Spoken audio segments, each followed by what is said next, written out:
Hi everyone, if you're driving your car on the freeway and it has like a little shudder, a little shake to it, you may or may not have a check engine light. I hit passing gear on the car and the check engine light blinked a few times, which means you have a catalytic converter damage and misfire. I backed off on the gas to stop blinking, and I had code P0303, and I'll show you the problem that I found out.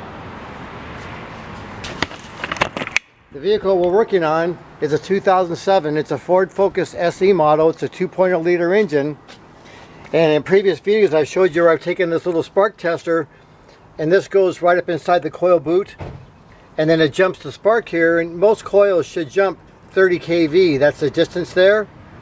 So I tested number 2 and number 3, which is these here. They worked fine. Then I pulled the plugs out of 1 and 4, and you see all that oil dripping out of there? It doesn't belong there. See the oil dripping out of here too? So when you look down inside the holes, we can't see down there, it's pretty far down there, but you see the oil puddled up inside there? And there's a bunch of oil puddled up inside there. So what's happening is this valve cover gasket's going bad. We'll have to remove that and put a new gasket inside of here because it's going to continue to have that problem. But for right now, we're going to put the spark plugs in it, and then these coils get all saturated with oil, these boots, and so we're going to put 4 new boots on it. A company named Denso makes an aftermarket kit that comes with all 4 boots and the little springs.